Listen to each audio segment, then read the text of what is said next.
Hello, good evening, and you're very welcome to this latest edition of the Cúilín Media Podcast, our preview show on Thursday evenings. I'm delighted to say I'm joined this evening by Matthew Hurley, the man behind the Gaelic Statsman and Gaelic Games Fan TV's Aaron Prendergast. Seamus Brady is not with us. He might be able to join us later on, but we will just wait and see. Obviously, we're taking a bit of a break from discussing fuel prices and strikes and protests and everything like that because we have GAA action this weekend to look forward to. Matthew, I'll start with yourself. A big weekend for Cork in the Munster Senior Football Championship and the start of the championship campaign. The weather is getting better as well. There's a grand stretch in the evening. I had to say it at some stage. How much are you looking forward to the start of the weekend?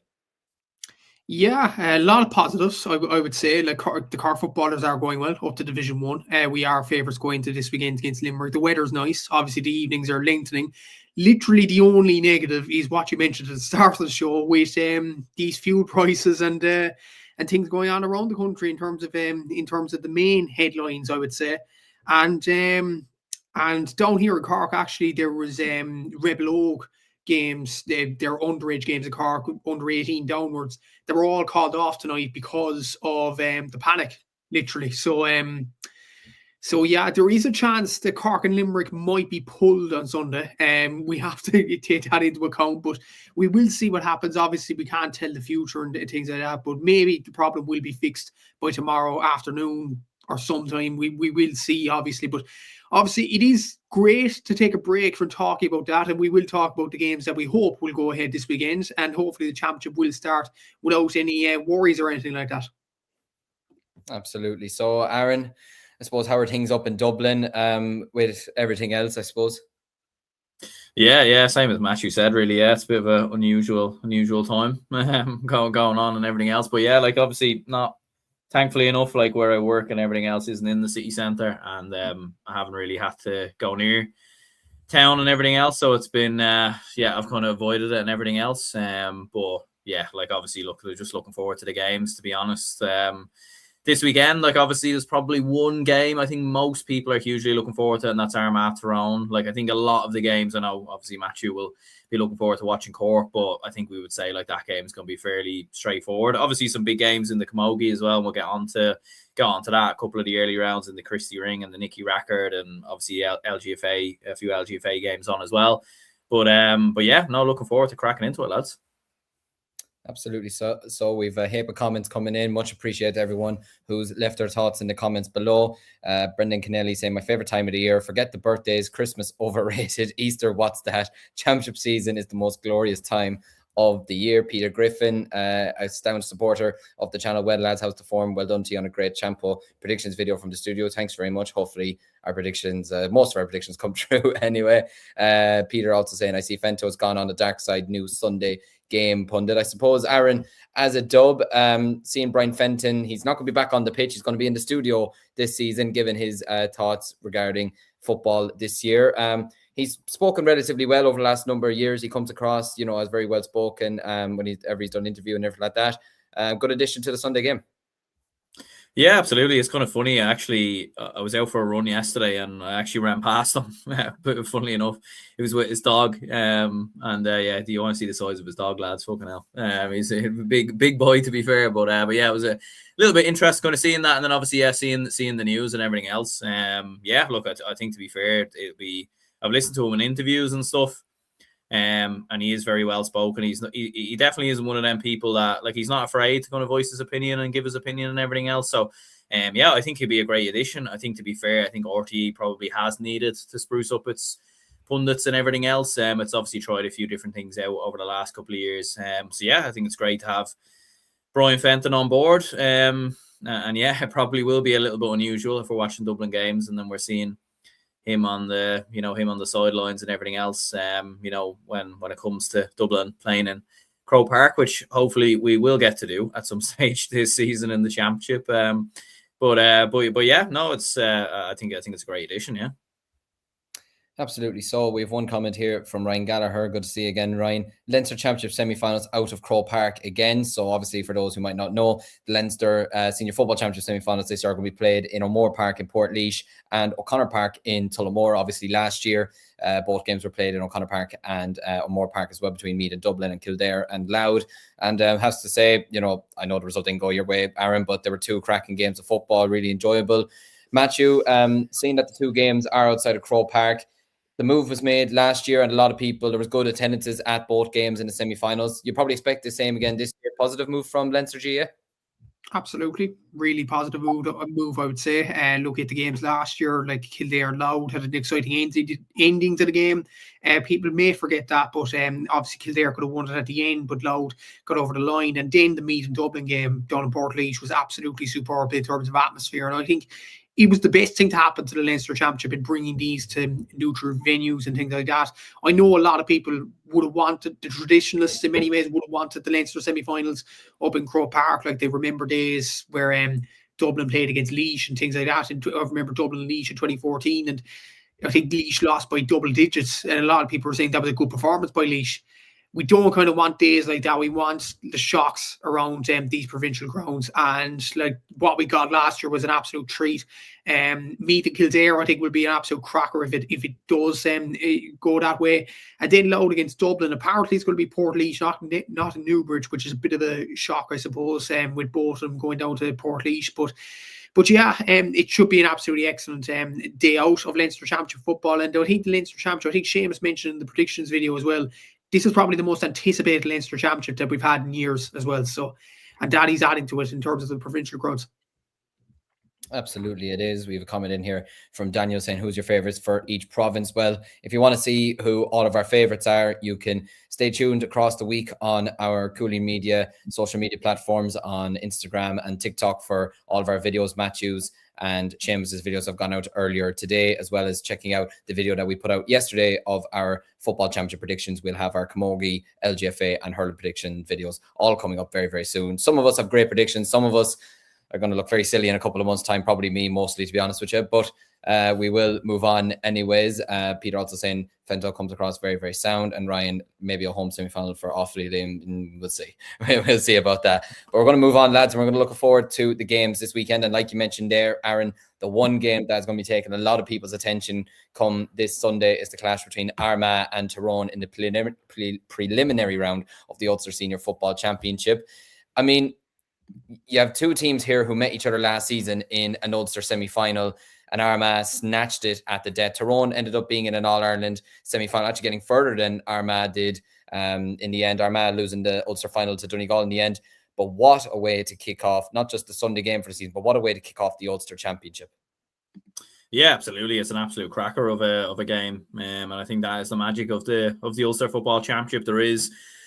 I know the other championships are maybe catching up a little bit, but the Ulster Football Championship is so competitive. You know, there is 4 or 5 teams that believe they have a chance of winning, obviously at the start of the year, start of the season and everything else. Look, when this draw was made originally, I think everyone anticipated this would be an absolute cracker between both teams, potentially 2 Division 1 teams and everything else. Maybe a lot of people anticipating that Tyrone would go and get promoted up to Division 1. Both teams probably didn't have great leagues, but I think Armagh's performances were a lot better than what the table suggested. And I think for Tyrone as well, it's been a little bit unusual, their performances throughout the league. Just 2 wins against both Offaly and Cavan. It hasn't really clicked for Tyrone. They've been very flat, I think, in a lot of their performances. But do you know what it is? Like, in a rivalry and in big games like this, like, there is that thing of form going out the window a little bit, and it would be the most vintage Tyrone thing ever to turn up to this game and turn Armagh over or put in a big performance or everything like that, because Tyrone have done it so many times down the years where they've turned up to these type of games and kind of upset the party a little bit. And I do think we'll see something from Tyrone this weekend. Like, I still think Armagh will win the game, but I do think Tyrone will show something this weekend, because I feel like they kind of have to be honest, for their supporters, for their fans, and to show that they haven't gone away. Like, they haven't become a bad team overnight. Like, as we were saying there, All-Ireland semi-finalists last year, back-to-back under-20 All-Ireland football champions. Like, there is good players in Tyrone, the young players and everything else. I think Malika O'Rourke just needs to settle on like a starting 15 and kind of stick with it rather than chopping and changing the team, and maybe place a bit more emphasis on the younger players and actually start them and play them from the beginning. And I think Tyrone can cause problems, because look, Armagh will be big favourites, and obviously playing in the Athletic grounds, they will have the vast majority of the support. It will be a tough game for Tyrone, but you know, they do have the capability to go there and put in a game, I think. They absolutely do. And like he was mentioning there, Matthew, you look at Tyrone and Armagh's league campaigns, we all expected Tyrone to go straight back up, and they ended up having, if we're going to be very honest about it, a very disappointing league campaign by their standards, and losing the games that they would have probably been looking at the start of the season as the real, nail-biting games, the Derrys, even the Corks at home, etc., Meath. Losing these games definitely would not have been helping their case going into the championship. Whereas you look at Armagh, okay, they didn't get some of the results that they would have liked, but the performances certainly were there, and the work rate and the heart was still there. Armagh are sort of like in a phase that like Clare were, both winning the All-Ireland in 2024, but then supposedly going out disappointingly last year in 2025 and then having the league campaign this year. What can we expect from Armagh this weekend? Could they really put down a nail-biter this year? Can they really put down a statement this weekend? Because I know you've tipped them to win the All-Ireland in the end. What can we expect from on Sunday? To be fair, just on that All-Ireland prediction, worth noting, lads, that was before the Donegal and Kerry game. So, That's so true. yeah. Disclaimer. But to be fair, like I still see Armagh as a very, very good team. I kind of have to stick to the All-Ireland prediction now, but like when you look at their performances this year, they haven't been bad at all. They've been very unlucky in league games, and when you look at the championship last year, I kind of disagree with your point on them going out disappointingly last year, because in the championship I thought they were very, very competitive, and for most of the game against Kerry in the quarterfinal, they were very, very good. They were compact. And then the third quarter happens where every kick out that Ethan Rafferty takes, it goes straight down the throat of Kerry midfielders, and they just couldn't get a grip on the game at all. And eventually, Kerry just stretched out the lead to finish out the game. But I do think Armagh have some really key performers. The likes of Ross McQuillan and Jardy O'Burns at wing back. In midfield, you have Ben Greedy there. You also have Callum O'Neill, who I'm really impressed with. Up front, Conor Turbott's an absolutely brilliant player. You have others in and around the area as well from an Armagh point of view. Obviously, Oisin Conti is a very good player and will be capable of lighting up the championship, which he has done over the last few seasons. He's won 2 All-Stars in a row, obviously. But then you have the added, probably unknown, of Rian O'Neill. Now, the team hasn't been announced as of yet. I don't know, is Rian going to be announced in the Armagh team? Or even better from a fan's point of view, is he going to be named on the day and named to start or be benched or whatever? It's going to be exciting if he does come in, Rian O'Neill, for the championship. It will get the championship off to a bang. And I do think he's going to be absolutely massive if Armagh bring him back in.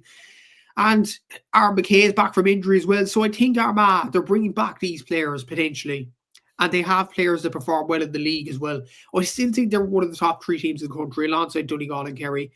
They're well capable of beating Kerry. Donegal, there is still question marks whether they'll win Ulster for 3 years in a row. I don't think any Donegal team has ever won 3 in a row. Like a Jimmy team has never won 3 in a row, obviously, with them losing their arm to Monaghan in 2013. Donegal themselves lost to Cavan in 2020 as well. They had major opportunities to do 3 in a row, and they just didn't. And I feel like the next in line in Ulster is Armagh, and they haven't won an Ulster title since 2008, so the want will be there with them. So, yeah, I think Armagh are certainly an All-Ireland contender.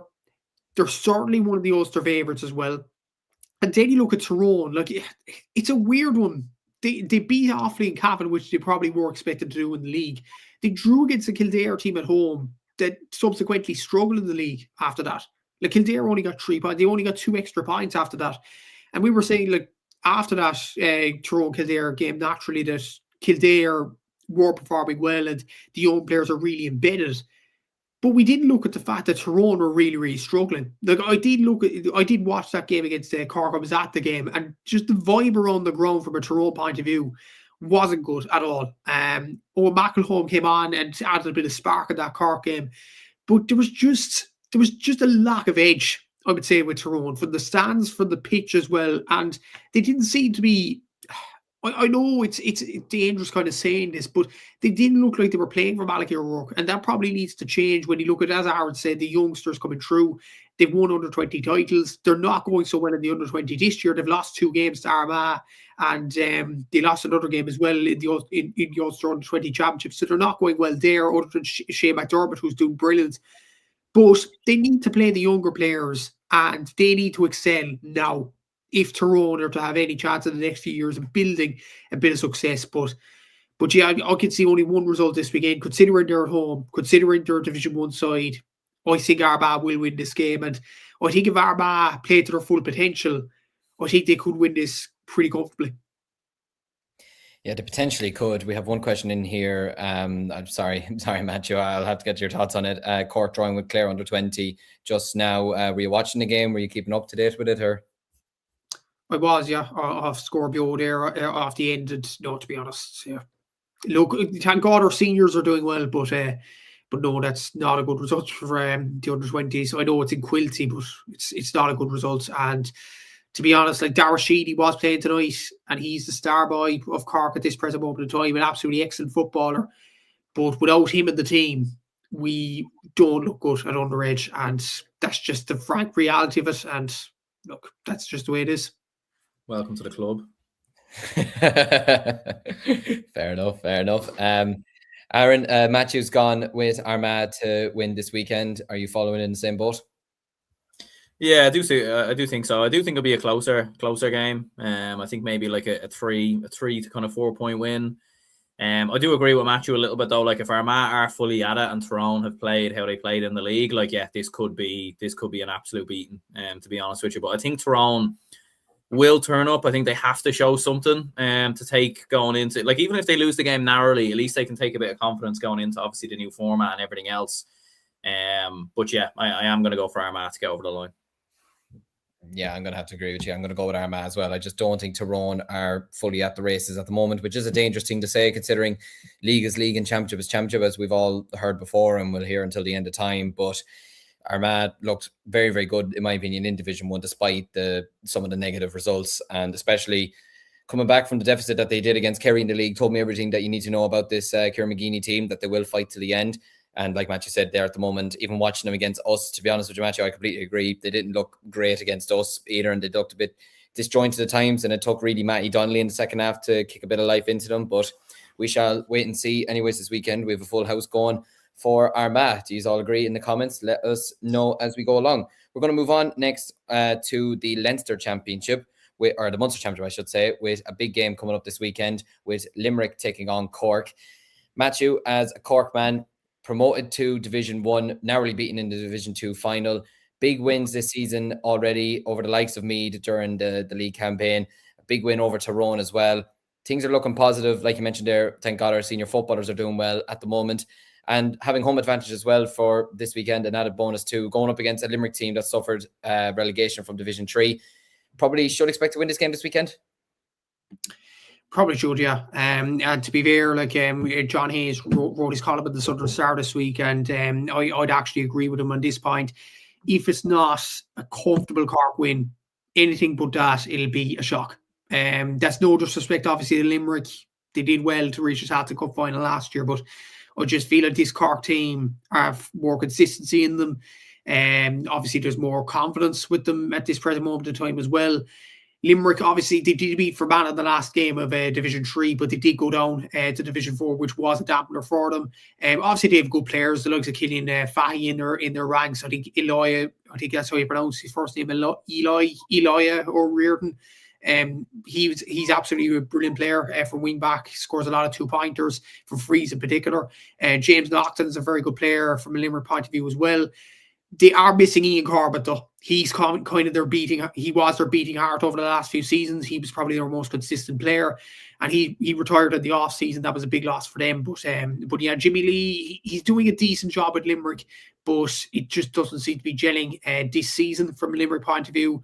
And yeah, Cork looked pretty good in fairness. And I'd probably expect the same team that played against Meath to come out and play in this game. Other than obviously Dara Sheedy, but John Cleary said they'll look at his fitness after the under-20 game tonight and see if he's available for Sunday. But even if you don't have Dara, you have Brian Hurley on the bench, you have David Buckley, and these sort of guys. So they're well capable of coming in and providing a service in many ways.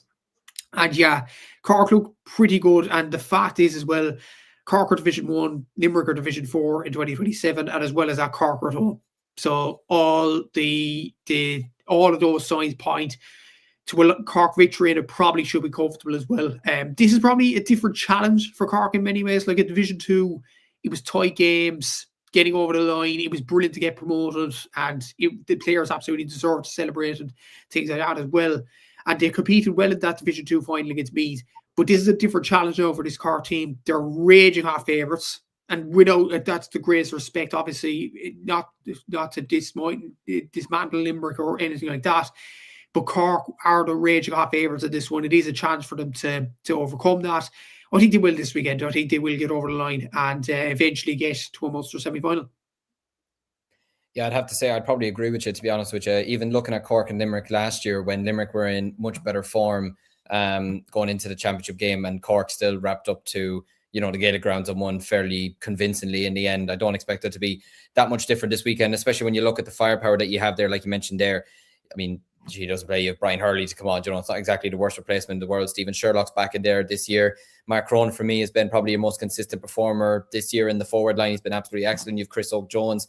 I mean, Aaron, without being funny, it could be a very, very long afternoon for the Limerick backline, and especially when they're relying on Naughton as well. I mean, it could be a very, very tough afternoon for them.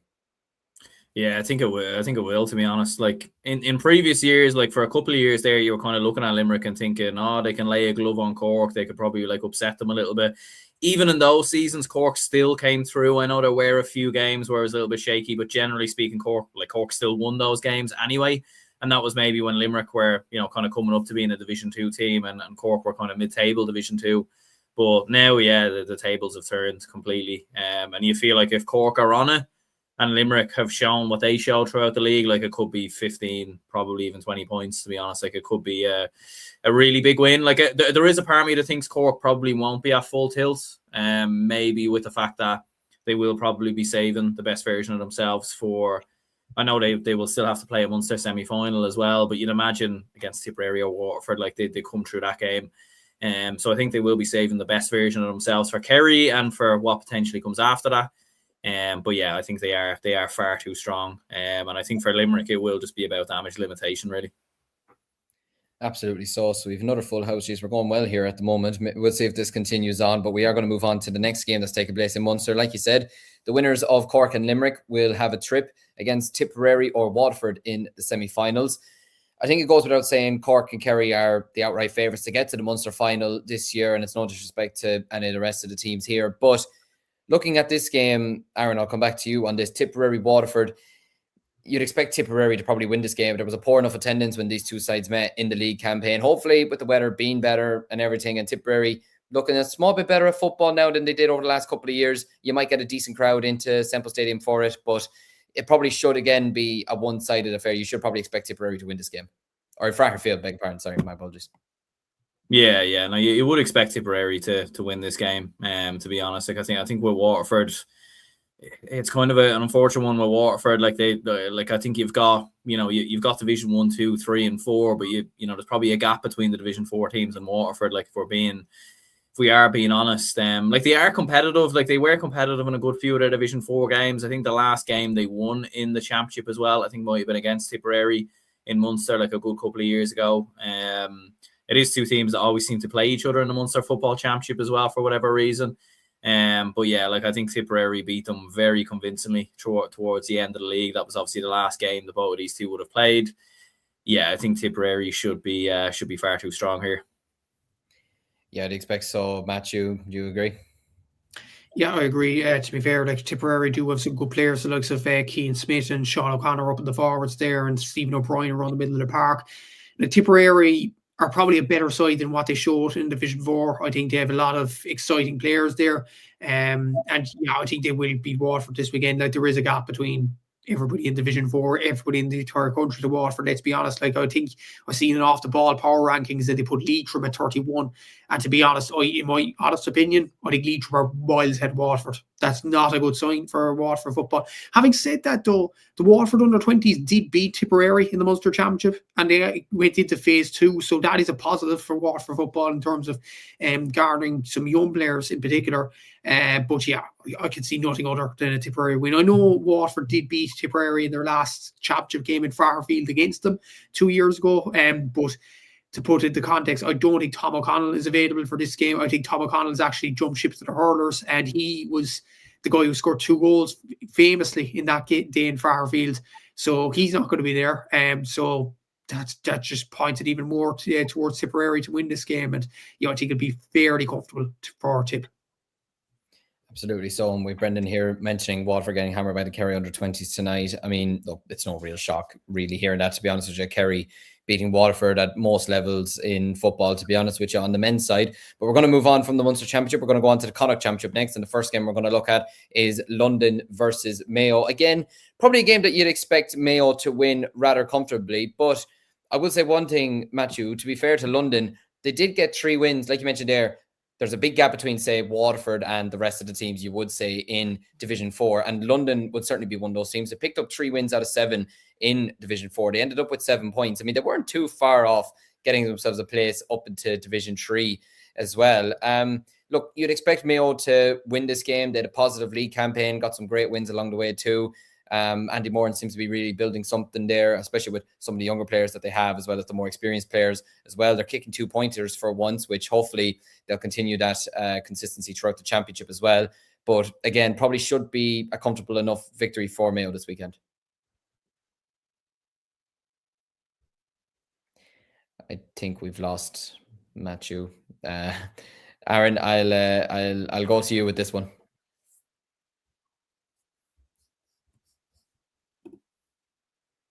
Yeah, it should be, to be fair. Like even Mayo, they're without Kobe McDonald and Dar Byrne for this game. Two of them, Kobe and Dar Byrne, are out for Mayo. They're playing they played with the under-20s this weekend. I don't think Andy Moran is going to play them this weekend. So that's probably a bit of respite for London. But having said that, though, I think Mayo still have Cian McHale available. They obviously still have Ryan O'Donoghue available.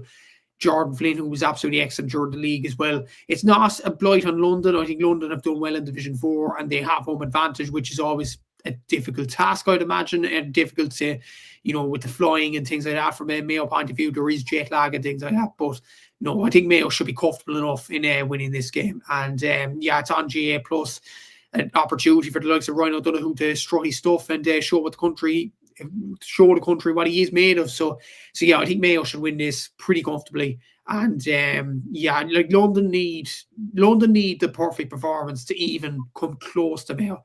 The likes of Shea Rafter, the likes of Joe McGill, these sorts of players, they really need to show their form that they have done, to be fair to them, during the league. But no, I can see no other results but Mayo in here. Yeah, I'd probably echo that. And as well as the London Mayo game, this game, New York and Roscommon, which is taking place on Sunday, is probably going to be a similar type of scenario, only being Roscommon defeating New York here. Aaron, I mean, it's a great trip over for them to get over to the Big Apple, but you probably can't see anything but a Roscommon win here. And especially, I'd say Roscommon, more so than even just getting the win here, I'd say they'll want to put out a bit of a statement as well after the league campaign that they had. A lot of people getting a bit of hype around them as well. Obviously, surviving Division 1, which is a big, big boost to them. You can imagine Roscommon want to put up a big scoreline here at Gaelic Park. Yeah, and correct me if I'm wrong, but I think that was the last time Roscommon played in New York, that game that they nearly actually got beat, I think, potentially. Or did they play once? Because I think they were supposed to go there during COVID and then it didn't happen, I think, wasn't it? Or something like that. But yeah, so like I think even I know like the team has kind of changed kind of a little bit since then, obviously, and management has changed, but but I think for that reason they won't want to, they won't want to take any chances or risks or anything like that. It is interesting with New York. Like I have seen there isn't as many players involved with New York this time around. Obviously, with everything that's kind of happening in the world at the moment, we obviously won't get into that in too much details. But I think it is going to be a lot more homegrown players from what I've heard, and there isn't going to be too many kind of big names or anything like that. So yeah, kind of hoping that it's not too big of a beating, to be honest, because again, a bit like Mayo London, like you could see this being 20 plus, possibly even more, to be honest. This could be a real whitewash of a result and everything else. And look, like I think obviously with New York, I know there is question marks over finances and everything else in terms of them. I've seen an article about them maybe not being potentially involved in the championship kind of in future seasons. Look, I think we all hope that New York are involved. I think it's a great thing we do in Gaelic football. I think it's great to have the game in Gaelic Park. It's great for supporters and fans. And look, obviously there will be plenty of people from Roscommon who are living in New York, and that's obviously a great opportunity for them. it's great for the players and it's great exposure. So, you know, regardless of how New York are involved, whether it is Connacht or even putting them into another championship, like I think you have to get them involved and keep them involved, and even probably even make them more involved would be my thinking if you could, in an ideal world. But yeah, look, I think we would all imagine Roscommon will win the game. But again, will it be the best version of Roscommon? Probably not, because we all know that most likely they will play Mayo in the semis. Absolutely. So we have a lot of people who are agreeing with our predictions anyways for the moment. Might change in a while. We'll have to wait and see. Peter's saying Rossies and Cork have the biggest winning margins this weekend. Great confidence there from Peter's behalf. Anyways, Ryan predicting Roscommon to win comfortably enough. New York, as is Gaelic Guy 24. The next game that we're going to be looking at in the Connacht Championship is Sligo versus Leitrim. You'll be hoping, Matthew, that this game won't be as maybe one-sided as we probably expect London Mayo or New York Roscommon to be. But having said that, Sligo here, they didn't have a great league campaign. They had a disappointing league campaign last year. A lot of people probably, especially after some of their underage success that they had over the last couple of years, probably expected them to kick on by now at this stage. They did get close to beating Mayo last year in the championship. I can remember in the Connacht Championship was only 3 points in the end. But again, Sligo will want to go out this weekend and try and put out some bit of a statement to try and show that if there is going to be a team that could upset, you know, the three big dogs in Connacht, then it is them. Yeah, it's an interesting game at Sligo Leitrim. Just on New York, I wanted to mention as well, they do have Jack Savage, a former All-Ireland champion from Kerry. Yeah. So that is a big coup for them, to be fair. Best of luck as well from a car point of view to Sean Wilson from Douglas. He's there as well. And to be fair, Keane O'Dea from Clare is a good player. Michael Argy from Cavan. So they do have decent-ish players in the lineup for New York. But yeah, Roscommon should win that game. On to Sligo Leitrim. Yeah, I think Sligo should win it. Leitrim doesn't seem to be in the right frame of mind, I would say, under Stephen Poacher. Things don't seem to be looking good there. You've Ryan O'Rourke, you've Reardon O'Rourke, you have these sorts of players. Obviously, Paul Honeyman as well from the under-20s. But Sligo, you'd have to imagine, with the quality that they have, the Niall Murphys, the Pat Spillane Juniors, like these sorts of players, they really have to step up for Sligo. And they do have the potential for the under-20s as well. The likes of the Dagnans and Shane and Lee as well. Like Cian Lally did well during the league. Like if Sligo have any ambitions of doing well, particularly in the Tailteann Cup, which I think Sligo have serious potential of winning, in all honesty, I do think they have a very good side there. They have to be winning this game, and I think they will at the weekend. I think they will win it fairly comfortably as well. I'd expect 10 plus to Sligo, I'd say. Aaron, would you agree? Yeah, I think we're in agreement a lot here, to be fair. Maybe we might disagree when it comes to the Leinster games, but yeah, no, you would have to back Sligo, I think. Again, like a couple of years ago, this game would have been competitive and everything else, but Sligo have kicked on since then, even though they may have slightly regressed over the last kind of 1 or 2 years, and the underage hasn't quite maybe kicked on as of yet, but Leitrim just do seem in free fall, to be honest with you, and their away form has been really, really poor throughout the league. So yeah, I'd fancy Sligo to go and win the game. Yeah, we're doing very well with the agreements. It doesn't seem like a normal Cúilín media episode anyways, but like you said, we'll move on to the Leinster Championship, and this is where the real fun is going to begin for all of us now to see if we're going to agree, so stay tuned, folks. The first game we're going to look at is the Midlands clash between Offaly versus Laois, which is taking place in O'Connor Park this Saturday evening. Ironically, I may be known as the Faithful Podcast, but I will be Mr. Arsenal guy. Hopefully, if I can get to the airport Saturday morning, I'll be at Arsenal Bournemouth on Saturday, so I won't be able to see this game. But looking at this game, Aaron, I'll go to you first as the Leinster man. I feel like with a fit squad, you'd probably expect Offaly to maybe win this game if they had their fully fit squad. But given how they performed in the league, players that they probably still have out injured, and I don't expect, the large majority of injured players that we have to be back for this game this weekend. Laois, they got the bad beating against Wexford. They responded very well after that. Narrowly beaten by Clare. They were in the final anyway, but they went a bet down in their final game. Destroyed Westmeath at home, which a lot of people didn't expect. This has the makings of a very, very close encounter. And, especially with it being in O'Connor Park as well, Laois, won't be worried about going to O'Connor Park and that. They've played here plenty of times before. You can be as harsh as you want. How do you see this one going? Yeah, it's kind of a hard one to know. Like, I think in my original predictions, I backed Offaly to win this game. And it's kind of like the one prediction that I nearly wouldn't mind changing because of the injuries and everything else. And given the fact that, Laois are coming in with a little bit more confidence. They obviously did go and beat Down on the final day. I know Down were already promoted, but it has been an up and down campaign for Laois. Like they have had some very big results, but also some quite heavy defeats. Like they lost to Wexford, I think, by 15 points in the league. They have had some kind of unusual results. They drew at Limerick, who were relegated. So it has been a little bit unusual. Look, with Offaly, and especially for Mickey Hart and Declan Kelly, like you would expect, even with the current players that are there, that they will show something just to kind of take with them into the Tailteann Cup. I know, look, if they win the game, they obviously go and they play Kildare, I think, in the next game, which will be tough. But you know, like, it's mad what a win can do with a bit of confidence. Like if Offaly go and beat Laois, they could then go and give Kildare a bit of a performance. A Kildare team that are also struggling and will also obviously be in the same division as them next season, as an example. So I am going to go with Offaly. I think I'll stick with Offaly. I think narrowly, to be honest, ever so slightly. But yeah, I think this could be a game that could potentially go to extra time and possibly even beyond that.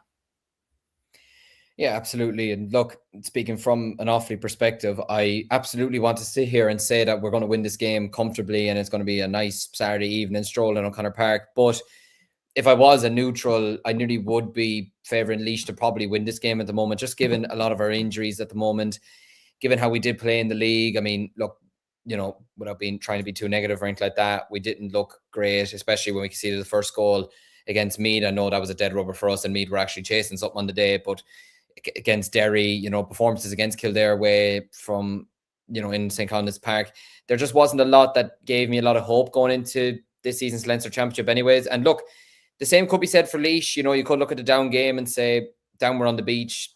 That game didn't matter to them. If it mattered, they wouldn't have beaten them. And maybe you could say they caught Westmeath on a bad day, potentially. You never know. But it is definitely a hard one to call. I feel like my heart is telling me Offaly will win. It feels like my head is telling me Laois will win this. I actually do agree with Darren. I think this will go to extra time. And I'm probably going to be sitting in Stansted Airport with having a mini stroke, to be honest with you, keeping up with it on Scorpio. But I'm going to edge it to us just out of probably biasry, to be honest with you. And, you know, just hope more than anything. Maybe we'll win it by a point. I can see Peter asking, is Jack Bryant back? From what I've heard, I don't think he is. We do have Shane Tierney back, which is a big plus, but to my knowledge, I don't think Jack Bryant is back.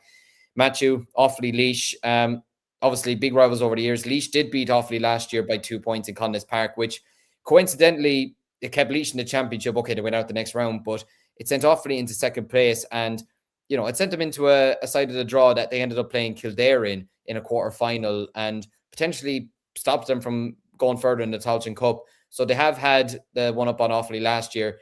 Do you see a repeat? No, I think Offaly will win this game. And I think the thing is, like, Offaly, they seem very reliant on the likes of Keith O'Neill during the league. But then you have Dylan Hyland back at the team. I know Jack Bryan may not be there, but to be fair, Dylan Hyland is a brilliant player to introduce back into the team. But you look at Laois, and I looked at their scores, and yes, like, there was a lot of top scorers in Division 3 from Down and Clare in particular, the likes of Mark McInerney and Pat Avern and Caleb Doherty and all these sorts of lads. And the one kind of outlier in the Division 3 scoring charts was Evan O'Carroll of Laois. And I looked at Laois's scores. He scored literally everything from Laois, other than Paul Kingston, who's a very experienced player for them. But like, if you keep relying on one particular player who has done it for many years, Evan O'Carroll, I have to say he's been an absolutely excellent footballer for the O'Moore County. But if you keep relying on that kind of score, you're going to get caught sooner rather than later. I think Offaly have more of a variety. I think that'll be enough to get them over the line in this game as well. Yeah, I think Offaly will win this game. I think it will be inside normal time as well. I think they will have enough to beat Laois. And last year was a bit weird, Laois beating Offaly. I found it, I don't know, just a bit of a weird result. Maybe Offaly took their foot off the gas or something like that. But yeah, I think Offaly will get over the line eventually in this. Well, I wish I had your confidence anyways. We'll see come Saturday evening. The next thing we're going to look at in the Leinster Championship is the clash between Westmeath and Longford in Pearse Park. That's thrown in at 3 p.m. on Sunday. Matthew, I'll go back to you with this one. For Westmeath, I mean, after that goal that they conceded in the last minute against Wexford to stop them going up to Division 2, you'd feel like Mark McHugh will be itching to just get his side back onto the pitch and getting back to trying winning games, because Last year, their problem with Diarmuid McCabe was not seeing out games, was not winning games that they were competing very well in. They've sort of eradicated that this year to a degree, albeit last year they were in Division 2, this year they're in Division 3, and they did end up losing the one big important game that they did have this year against Wexford. But coming up against Longford this weekend, not going to be an easy task. Westmeath teams, I was speaking to Jerry Buckley last week with Midlands 1-3 commentator, and he said himself he's seen better Westmeath teams go up to Longford against worse Longford teams and struggle. Never an easy place to go, Pearse Park, but Westmeath, especially after that defeat against Wexford, they'll be surely chomping at the bit. They have to be. Like, I think all of us predicted Westmeath to win the Tailteann Cup as well. Like, they are a very, very good side when you look at it on paper. But you look at the logistics of this game. The game's on in Pearse Park. Longford are a notoriously tough team to break down there. They haven't proved it over the last few years, but Mike Solon has added something in this Longford team, and they've added a bit of firepower with the likes of Matthew Carey up front, with the likes of Dylan Farrell and Owen Kenny and these sorts of players.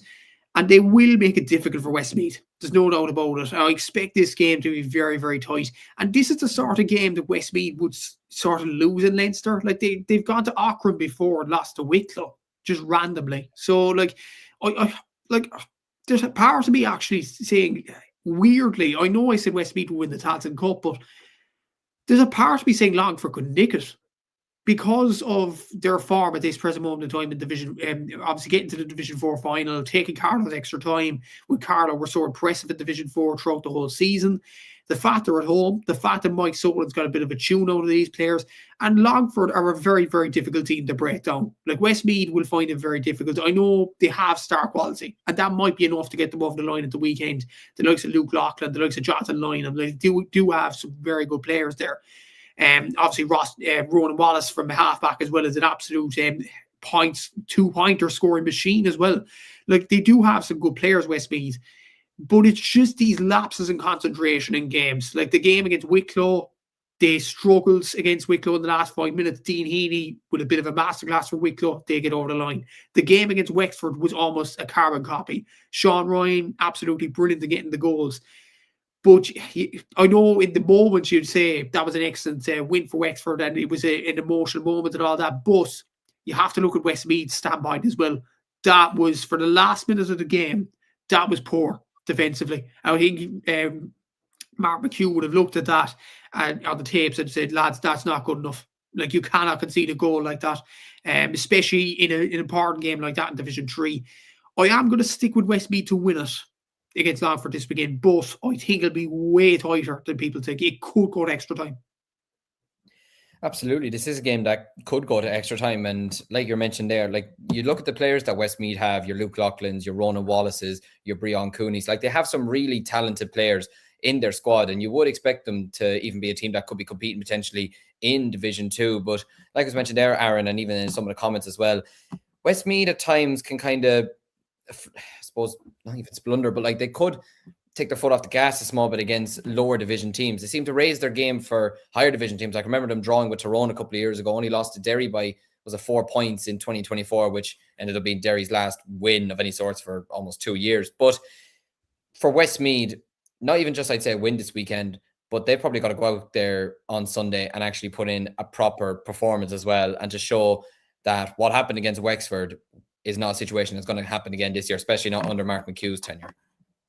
Yeah, absolutely. And I think they'll want to build a bit of confidence before playing Meath as well, should they obviously come through Longford, because look, I think we would all expect Meath to win that game and everything else, but Westmeath will want to take something going into it, to be fair. And look, like, they have shown signs of improvements at times this year, Westmeath, under Mark McHugh. I think they have come on well, and they've had some big performers in the likes of Luke Loughlin and Ronan Wallace and a few others. But it is one of them, though. It is a real banana skin type game going away to Longford and everything else. Like, Longford are bang in form at the moment. They'll be absolutely buzzing. Like, there'll be nothing to lose, obviously, going into it.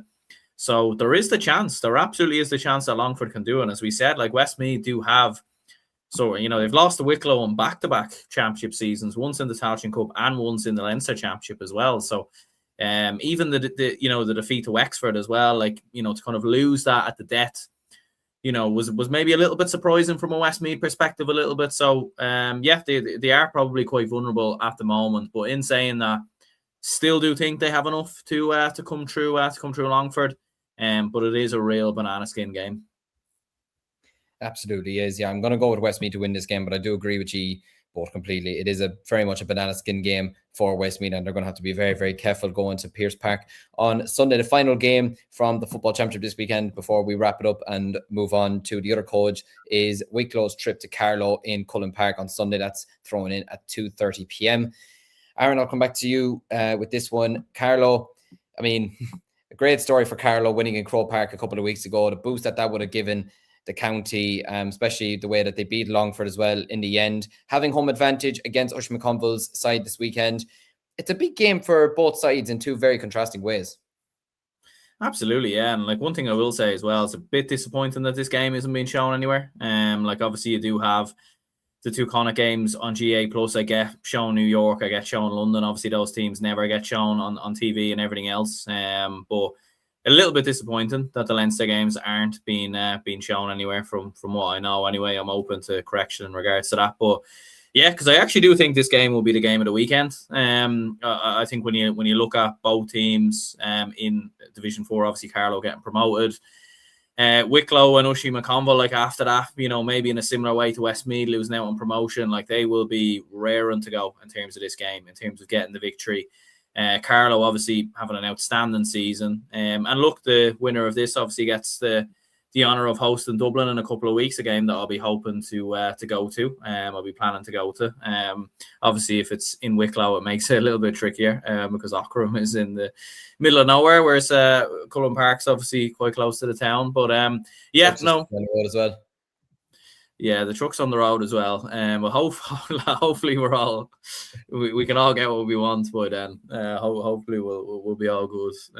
But yeah, I don't know, by the way, in regards to that. I'm very unknowledgeable. But yeah, no, I do think Carlow will win the game, but I do think it will go to extra time. I think it'll be very, very close, back and forth. I think there'll be late drama. I think it'll be a very, very entertaining game. You look at some of the stars of the Carlow show in terms of Colm Hulton, who's been outstanding. Chris Blake, obviously, as well. And Wicklow can cause damage as well in terms of 2-pointers. They've got some very good players that can do that as well. So I think it'll be a cracking game, but I do think Carlow will edge it. Yeah, I'm probably going to go Carlow as well. Just simply having home advantage, I think, is going to be key for them this weekend. Albeit, I would say, Matthew, after Wicklow, they were very unlucky not to get to a Tailteann Cup final last year, narrowly losing out to Limerick. Do you feel like Uisce McConville this year will want to try and kick on a small bit? And listen, if they could get themselves a clash against Dublin, I mean, the more the merrier, absolutely. And you saw them last year when they hosted Dublin in the Leinster Championship. It wasn't as easy for Dublin as maybe probably would have expected. But what do you expect from for this weekend? Do you expect Carlow to get the job done, or will we see an Uisce McConville masterclass? Yeah, I expect Carlow to get the job done. It's kind of weird to say, actually, that Wicklow are the only Leinster side in Division 4 this year. There's a lot or next year, should I say, in 2027. There's a lot of, I would say, Leinster sides that are around the Division 3 area, Division 2 as well, with obviously Wexford Loud and the good old Dubs there. But like it's like there's a lot of teams around that middle ground in Leinster, which makes it so very interesting indeed. And it's shocking to see Wicklow being at the bottom of the pile in many ways, because they do have some excellent players, the Oisin McGrainers, the Dean Healy's, the Kevin Quinns, the Mark Jacksons. Obviously, Uisce McConville's in charge of them. They reached the Tailteann Cup semi-final last year, so they are well capable of winning this game. But with Carlow winning the Division 4 title, now, if it was under the structure of last year, where the league finals were played a weekend before the championship began, I would have backed Wicklow for this game, because of Carlow, obviously, being on the beer or celebrating or whatever. But the 2-week gap and Carlow at home, I think Carlow will get the job done in the end. I think Carlow will win this one. It will be tight, but I think Carlow will get it done with the likes of Chris Blake and obviously Doyle around the middle of the park, Conor Doyle. So they do have some good players, and they've won the Division 4 crown. The confidence will be there. I think Carlow will get the job done. Absolutely. I like Peter's comment here. Division 3 next year is a mini Leinster. Absolutely. I think we should get like a pre-Leinster title or something like that if we were to win Division 3 next year. I think we should. I think that'd be a great thing to have. Carlow had an open evening there this week as well. Great to hear from them as well. Well, we've covered all of the Gaelic football games. We're going to move on to the hurling now. And the first bit of action that we'll have this weekend in terms of the highest codes is the Christy Ring. And some interesting games to look forward to this weekend. Of course, we have Meath that are taking on Kerry on Sunday. All these games, bar the Derry Roscommon game, throws in at 1 p.m. That game throws in at 3 p.m. And Donegal are playing Wicklow. Aaron, I'll come to you first. We probably expect Kerry to be the strongest team in the Christy Ring this year, alongside, ironically, probably Meath. You have Derry hosting Roscommon. You have Donegal against Wicklow. You probably expect Kerry to win this weekend. What are you expecting from the other two? Yeah, absolutely. Yeah, I think you would expect Kerry to get over the line in regards to that. I think Donegal Roscommon's an interesting one. Like, it is two sides, obviously, that are familiar enough with each other from recent games and everything else. And obviously the Rossies will be vying for a bit of revenge after what happens towards the end of the league. So maybe we'll go with them. And then the other game you said, sorry? It was Derry Roscommon and Derry Roscommon. Yeah. You know, in regards to that, you'd probably go with Derry, to be fair. And Donegal Wicklow as well. Sorry, I don't know if I said that or not. Wicklow, that's another close one as well, to be fair. Probably Wicklow. I think I'll probably go with Wicklow. Fair enough. Matthew, I'll come to you next with the next division, which is the Nickey Rackard Cup, which is kicking off on Saturday afternoon this week. We have Armagh are taking on Mayo, Tyrone versus Sligo, and Louth facing off against Fermanagh. Nickey Rackard this year, some 6 teams there that'll be gunning to absolutely win it. You have Mayo there, Sligo will be absolutely chomping at the bit to try and win it with the players like O'Kelly, Lynches, etc. Louth and Fermanagh. Louth, I know, have a couple of former Offaly hurlers that are involved with their panel at the moment as well, and I wish the best of luck to them, in particular Leon Fox and Conor Clancy. Armagh, Mayo, Tyrone, Sligo, Louth, Fermanagh. What are we thinking? Yeah, some decent Nickey Rackard Cup games there. Just to mention on the Christy Ring, a very interesting fixture actually between Donegal and Wicklow. Both actually got to the Division 3 final. Wicklow beat Donegal twice in the league, obviously in the final and during the normal league season. But Wicklow scored 2 late goals through Shawnee Germain to win the game in the league final against Donegal. So, those sides are very, very tight. I actually think Donegal will win against Wicklow this weekend. They're at home and they'd want to get revenge on that. I think Kerry will win, and probably Derry against Roscommon, despite the fact they got relegated from Division 2. Look at the Nickey Rackard. You look at the games this weekend, like Armagh and Mayo, both sides got relegated for the respective divisions. Armagh only managed 1 point in Division 3. Mayo competed at stages in Division 2. They only got a point against London. They still finished bottom though, but Mayo probably have stronger hurlers than Armagh do, and I think Mayo will get over the line.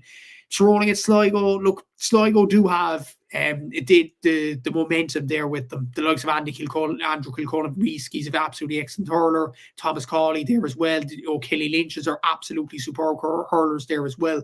And they have serious momentum with the likes of Eastkeen with their wins over the last few years as well, including the Division 4 crown, which they sealed 2 weeks ago. I think Sligo will get the job done against Tyrone, a Tyrone team that were mid-table in Division 3. And then Louth against Fermanagh. Louth survived in Division 3. Fermanagh only got 1 point in Division 3, got relegated back to Division 4. I think Louth will get over the line, and Darren Gagan will be a main player for Louth there. So, yeah, I think Louth, Sligo, and Mayo will get over the line. Good stuff. The other competition, finally, in the hurling perspective, that's going to be kicking off this weekend are the Lowry Maher games. And these games, like I mentioned, 2 of them are thrown in at 1 p.m. and the other one is throwing in at 3 p.m. The 2 1 o'clock games are Cavan versus Warwickshire and Longford taking on Lancashire. And the 3 o'clock game is the clash between Leitrim and Monaghan. I suppose, Aaron, Cavan last year, very unlucky not to win the competition, and especially after New York coming in, there was a lot of controversy around that. Cavan probably still haven't forgiven them for that, to be honest with you. But looking at it this season, Cavan, you probably see them as probably the favourites or the strongest team, albeit Longford and Leitrim had very positive league campaigns as well.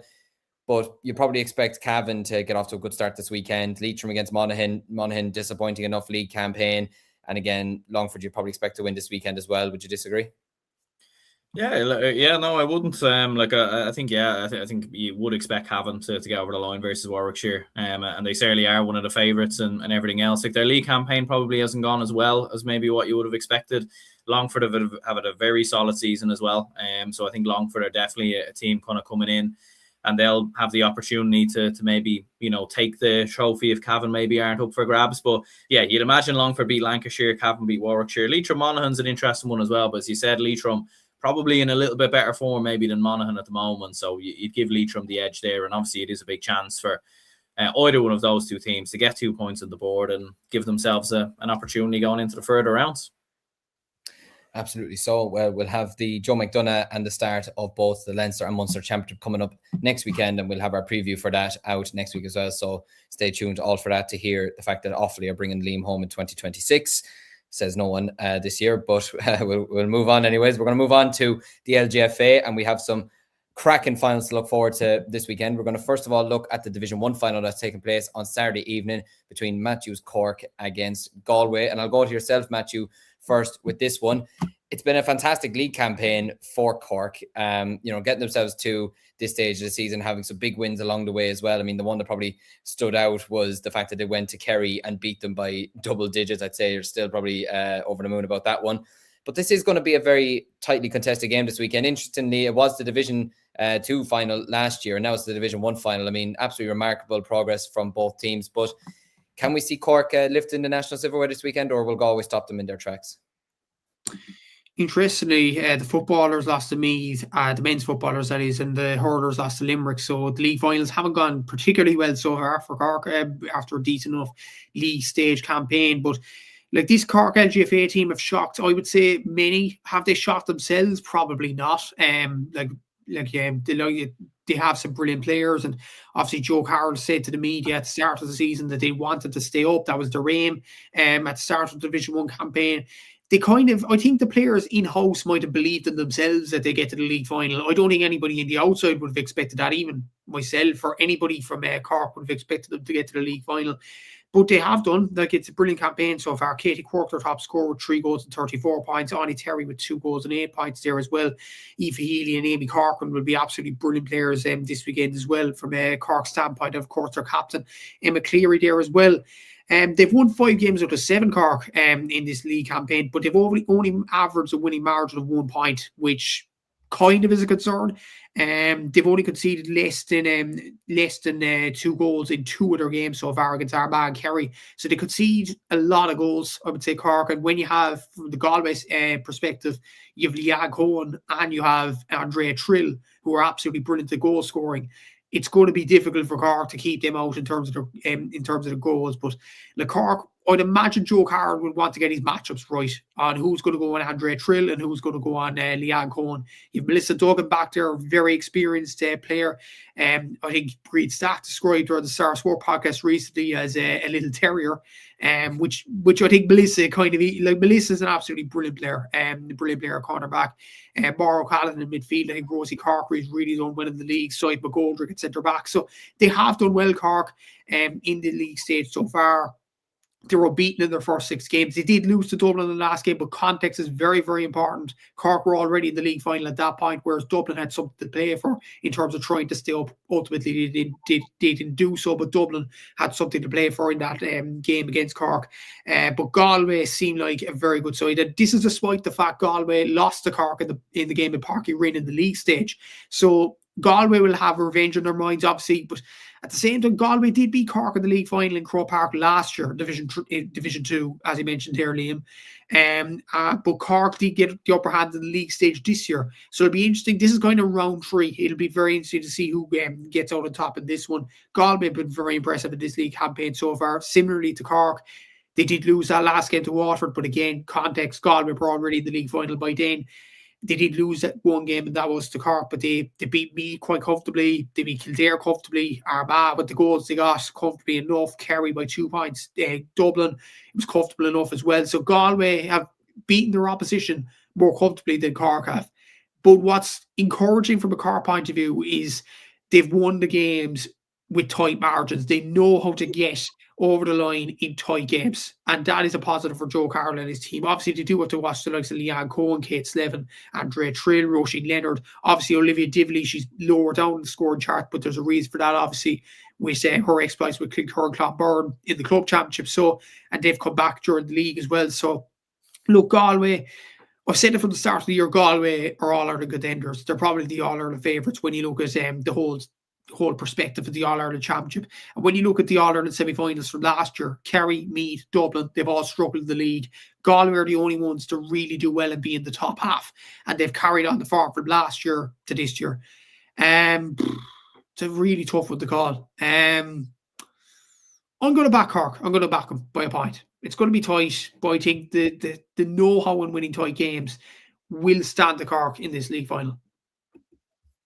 Fair enough, absolutely. No, and you're absolutely right. Cork have been able to get themselves over the line in these type of games this season, and it's been a real positive feature of their game that they've been able to add during this campaign. And like you mentioned there, Matthew, I'll go to you next, Aaron. The players that Galway obviously have and the forward line that they have is going to be probably the big challenge for this Cork side. Like you mentioned earlier, Ian Cullen, Roisin Leonard, Kate Thompson, Kate Slevin, Andrea Trill. I mean, it's just an absolute Aoife O'Rourke. I mean, it's just a top class forward line in general. No matter where you could even put them all. You could put the full forward line, the half forward line, and mix it around, and wouldn't make that much of a difference. They still be very much on the ball. But going into this weekend, like Matthew mentioned there, Galway are a team this year that absolutely want to win the All Ireland. Probably feel they were unlucky not to beat Dublin last year in the semi-final. I can imagine for them getting themselves a piece of national silverware. I can imagine that Daniel Moynihan will be absolutely gritting at the teeth to try and get themselves a national title this weekend. Yeah, absolutely. Yeah, like I think it's huge for Galway. I don't think they've ever won the league. Correct me if I'm wrong in regards to that, but yeah, so like it'd be absolutely huge from a Galway perspective to get over the line and win a league title for the first time in their history. They have been building towards it, obviously, over the last couple of seasons, in particular their performances, you said, versus Dublin, some of their performances in the league as well. So far this season, like Cork have been a big surprise. I think a lot of us had Cork to go down at the start of the season, but I think at this stage, to be honest, like I'd probably nearly back Galway. I think they're coming in with a little bit better form. I do think they've the better players as well. I know you would say that Cork do maybe have the know-how of winning these games, but I do think Galway's want will be that little bit more as well, in terms of the bigger picture. So yeah, I go for Galway, probably by 1 or 2. So we're not agreeing on everything tonight, anyway. Yeah, this is gonna be. See, I feel like Galway probably are the strongest team in Division 1, but Matthew did make the good point that Cork have made great progress this year, and they have managed to get themselves over the line in very clear-cut, very narrow games. And I mean, they went to Kerry and bet them by 8 points, which for me was I know Kerry have struggled at home this year during the league campaign, but still very, very impressive. Matthew, I'm sorry, I'm going to go with Galway to win it in the end. I just think their forward line is extremely strong, and I think if they catch fire, they'll be very, very hard stopped. But at the same time, it won't be a hammering or anything. I think Galway might win it by 2 points, but I think it'll still give Cork a big boost going into the championship campaign, which they absolutely will be in the hunt for, Munster and potentially maybe later. So you never know. Maybe the rise of the rising of Offaly, Cork ladies football will come again, and maybe Cork will be winning the All Ireland title in a couple of months' time. We'll just have to wait and see. We're going to move on to the next LGFA final this weekend that's taking place in St. Tierney's Park in Clonus, which is the clash between Cavan and Donegal, the two top sides in Division 2. Aaron, I suppose Cavan had a very positive league campaign, winning 5, drawing 1 and losing 1, and albeit their last game that they lost, again, like Matthew mentioned with the Cork-Dublin game, context is important. They put out very much a second-string team against Westmeath. Westmeath, they got relegated in the end, but they didn't really have much to play for. I think they were relegated anyways before that game started, so it's probably important to look at that from that context. So they were unbeaten before going into that final game. Probably going to this weekend, potentially maybe as favourites, but Donegal, still a very, very strong side. Obviously, we're beating Ulster finalists last year as well. This would be a very, very tough one to call in the end, especially with it being in Clonus too. Yeah, absolutely. And I think Cavan have probably surprised a lot of us really in their Division 2 season. I think a lot of us probably look towards Tyrone and Mayo, Donegal as the kind of teams at the forefront. But let's not forget, Cavan obviously beat Donegal as well in the league, so they have that kind of win over them. They have been in better form. Obviously, Donegal going to have to leave it towards the end of the campaign to get into the league final and everything else. But yeah, I do really like the look at this Cavan side. Like Donegal, maybe obviously their team has changed quite a bit over the last couple of seasons, but you would probably fancy them a little bit more so in regards to that. But to be honest with you, like with the form that Cavan have showed, some of the results they've gotten, the win obviously versus Donegal that I mentioned as well. Yeah, I think Cavan are going to do it. I'm actually starting to kind of agree with you. I saw Cavan last year when they did play Westmeath in a much more important game in the All-Ireland Intermediate quarterfinal. I have to say I was impressed with a lot of their players. I will admit that. And I liked the way that they played football. And it's obviously carried on into this season. And like you mentioned there, probably have surprised a lot of us this year when you mentioned the teams like Mayo and Tyrone, especially, how they've kind of just not really fallen off, but like just had, tough enough league campaigns compared to Cavan. I'm actually going to back Cavan this weekend as well. I think it might actually win this game by 5 points, but it is a very, very tough one to call. Matthew, Cavan, Donegal, what's your thoughts? Yeah, the thing is, I think Cavan have been doing well on attacking basis. Like they've averaged a score of 111 per game, whereas Donegal have averaged 109 per game. But Donegal's defence is very, very strong. Having looked at the results of the last 4 games in particular, their last 4 games, okay, they did lose to Cavan, but they conceded 1-6. Against Mayo, they conceded 8 points. Against Tipperary, they conceded 7. And against Wexford, they conceded just 3. But when you look at the games overall, 7 points to 1-6, 9 points to 8, 6 points to 7, and 11 points to 3. If you need sleep, watch the Donegal LGFA team. I will put it that way. Look at their scores. Look, they've done well to get to the final. I will say they have done well, but look at those score lines.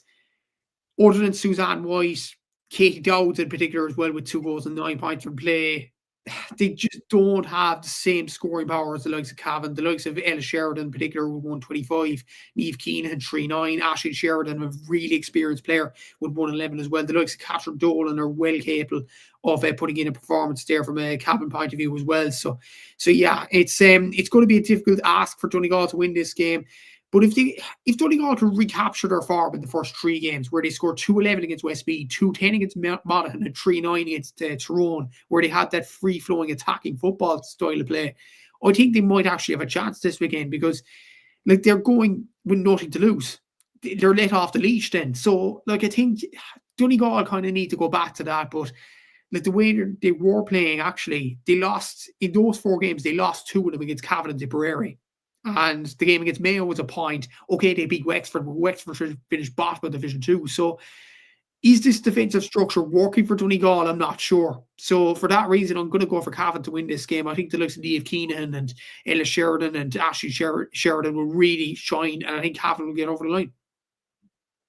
When you're describing need sleep and everything like that, I just pictured Arsenal, to be honest with you, and the defence and everything like that. So, but no, I do agree. I think Cavan are going to win this weekend, but like you mentioned there, Donegal, they don't concede a lot, but at the same time, they don't score a lot. So, well, or at least they're not very pleasing on the eye when it comes to attack. So essentially, they are Arsenal men's team. So there's a great comparison.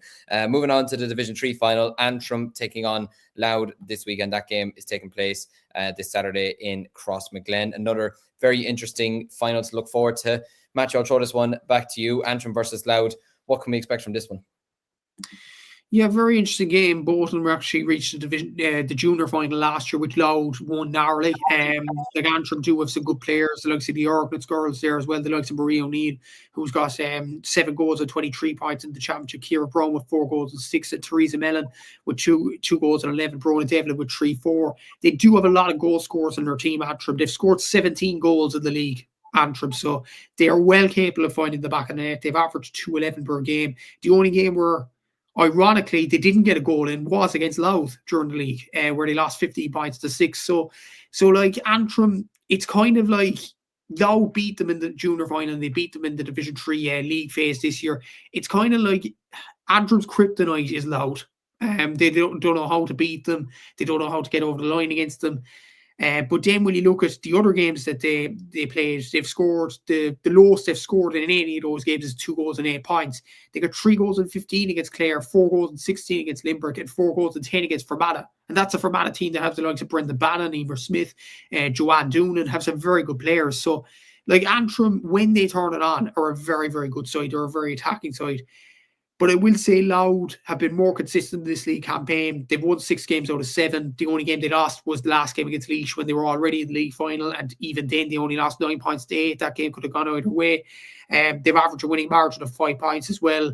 Ciara Woods has done well with 4 goals and 4 points. Ciara Nolan with 1 goal and 7. Sophie Everett with 2 goals and 12. Emer Byrne with 3 goals and 11. Louth have done well attacking and defensively. They've only averaged a concession rate of 9 points. I think Louth will get over the line simply because I don't think Antrim have beaten Louth in a big game so far, in a competitive game anyway. And I think Louth will continue their good form against the Saffrons. Sorry, I forgot I was on mute there. Yeah, it should be a very interesting contest this weekend. We shall wait and see how that comes on Saturday. We're going to look at the final league final that's taking place this weekend. This one is taking place on Sunday between Carlow and Leitrim in St. Brendan's Park. Very, very fitting that the crowd that bet us gets to play in one of our home grounds in the final anyways. But in fairness to Carlow, when I did see them a couple weeks ago against Offaly in that Division 4 semi-final, I have to say I was really, really impressed with Carlow, the way they were moving the ball, their fitness levels and everything like that. Players like Sarah Jones, or Sarah Doyle, I should say, was really, her movement was absolutely sensational. Clean and Shea had a super game. Roisin Bailey, captain as well, was in super form as well. Aaron, Carlow versus Leitrim. Leitrim, obviously a team that intermediate champions a couple of seasons ago were playing up in the higher divisions last season. Probably shouldn't have been in Division 4 in the first place, really. But Carlow, Leitrim this weekend, going to be a close enough affair, I have to say. How do you see this one panning out? Yeah, I probably would back Carlow. Like, they have won every game so far in Division 4, and they've been very impressive throughout some of the clips I've seen. So, yeah, I probably would back them to do it. Like Leitrim obviously have made great strides in recent seasons and everything else in terms of ladies football. But yeah, no, I do think Carlow will get over the line. Yeah, I probably agree with you. I'm going to go with Carlow to win this one. Matthew, any disagreements? I think Leitrim have won 7 games out of 8 in Division 4 so far. The only game they did lose was against Carlow, when the game probably didn't matter as much because there's semi-finals in Division 4. They only lost that game by 2 points as well. Carlow got 2-7, Leitrim got 11 points. Do I see Leitrim going goalless again? That was the only game they were goalless in their run to the final. I don't think so. They do have some good players. Myrne Devani, 7 goals and 15 points. Well, she probably has more 2 games they haven't recorded. But Kate Gormley, Leah Fox, Aoife Gilmartin, they have done well, and they have played senior before Leitrim. So I think they will have the experience. Look, if Leitrim keep an eye on Cleone or Cleone Shea, I'm actually not sure how to pronounce that correctly, but she's got 8 goals. But I could be wrong in saying that. Yeah, I think when Seamus was asking Roisin Bailey, she said Nickey, I think it was. So it's probably that to be here. So yeah, she's got 8 goals and 28 points in the league. Sarah Doyle has done well with 2 goals and 28 from play as well. And so is Ava Kiernan with 7 goals and 6 points. So I think Carlow have some key scores there. But I think with Leitrim losing the league game, I don't think they'll make the same mistake and lose the league final. I think Leitrim will get over the line. Fair enough. Well, that is the ladies' football looked at for this weekend. 4 cracking finals to look forward to, and we'll see who's going to be celebrating come Sunday evening. We're going to finally move on and look at the final round of games that are taking place this weekend, the final round of league finals for the year. And we're going to be looking at the National Camogie League Finals this weekend. And the first one we're going to be looking at is the Division 1A final. That's in Nolan Park this weekend in the clash between Waterford and Galway. Aaron, Waterford and Galway, obviously, Galway All-Ireland, reigning All-Ireland champions. Waterford, a team that are on the up, have some really, really good players in amongst their team as well. This has the makings for me as a really, really interesting final, and could be a game that we might see more than once this year, maybe 2 or 3 times this year, potentially. We'll have to wait and see. But what can we expect from these 2 sides this weekend? Yeah, it should be a very interesting game, and I do agree with you as well. Yeah, I think when you look at the trajectory of these 2 teams over the last couple of seasons, obviously Galway winning the All-Ireland and Waterford have been knocking on the door of an All-Ireland for a good couple of seasons. Obviously got to the final against Cork a couple of years ago. Won 4 out of their 5 games. They've obviously been very impressive. Players like Lorraine Bray, Niamh Rocket have been very impressive from a Waterford perspective. And I think, I think this is a huge game for them to get silverware on the board, to take a scalp of one of the big teams. And if Galway don't win the All-Ireland, they'll certainly come very close. So I think it's a massive opportunity for Waterford to take a scalp and win the game. But look, Galway have the experience. We know they've big players. They've obviously been there and done it on many of an occasion, and obviously did it in the All-Ireland final last season. But I'd probably back Waterford to get over the line and do the job. I really like the look of them in certain games from what I've seen this season. And I think they're going to do it. I think they just have a little bit more firepower, a little bit more of an attacking threat. And I think they have been building towards it the last couple of seasons. So, yeah, I think I'll back Waterford to win this. Yeah, and I can remember when these two sides met each other earlier on the league campaign. I believe, wasn't this the game that happened just after Galway were stuck in America a couple of days beforehand? So obviously a bit of a tough old challenge for them on that occasion. But Waterford did win the first outing earlier on the league campaign in Athenry. And as you mentioned there, Matthew, when you have players like Sarah Lacey, Niamh Rockett, Beth Carton, you've Lorraine Bray as well in there.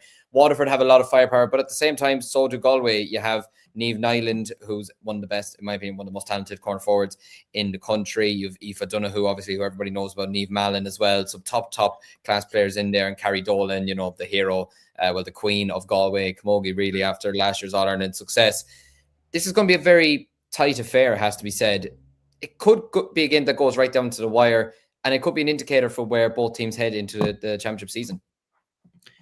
Yeah, as you mentioned there, Waterford do have some two key scorers there, Niamh Rockett and Beth Carton, 120 and 216 respectively. They do have some good players in those areas. Lorraine Bray at the middle of the park as well has done well, but you have others that are contributing, the likes of Emer O'Neill at wing forward, the likes of Roisin Kierman, Maggie Gostel, Leisha Forrest, Orla Hickey. So Waterford do have some good players in and around the team. Galway have the experience of the likes of Carrie Dolan, 125, Niamh Mallon, 113, Aoife Donoghue was 2 goals and 2 points there as well. So like Galway do have experience of winning. Ironically, they actually don't have experience of winning league titles. They've lost the last 2 league finals against Tipperary in Croke Park and Cork last year in Thurles. So like Galway are hoping to end a drought in many ways in terms of the league, but I don't think it'll be this weekend. I think Waterford will get over the line. They've been more impressive in the league. They've won all the games that they have that have mattered. Obviously, the Tipperary game, they did lose, but again, context, they were in the league final already before the ball was thrown in that game. So, yeah, I think Waterford will get the job done, and the want will be there in terms of getting a trophy on the board. Niamh Rockett has talked about it plenty of times in the media that Waterford wanted a trophy, like before the Munster final that didn't even get played last year because of the scorched shorts debacle.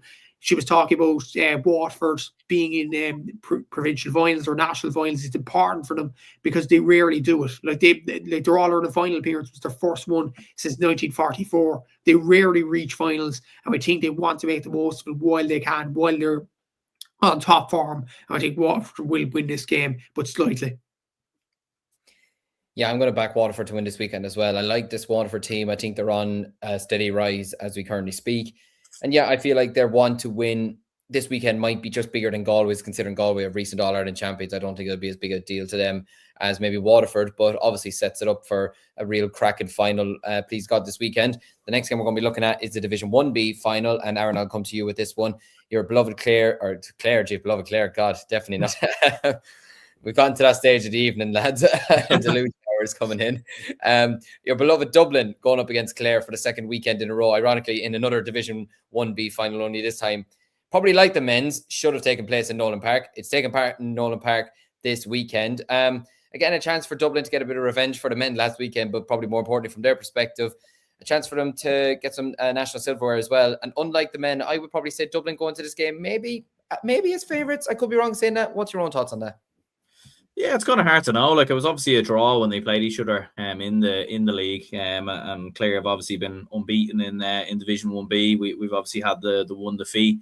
I'd definitely give us a fair chance. Like, I think players like Aisling Marr, Kerry Finnegan, Emma Flanagan have all been very impressive so far this season from a Dublin perspective. So definitely give us a serious chance. I wouldn't know too much about Clare, to be honest with you, when it comes to Camogie, more so about ourselves. But look, we obviously drew with them. They've been unbeaten in Division 1B as well, so they obviously are a very good side that we do need to take seriously. But look, I'll back ourselves to get over the line and get the win. I think we have been making great progress in Camogie in the last couple of seasons, and yeah, I think the county does need a bit of silverware as well. So yeah, I'll go with Dublin for the win.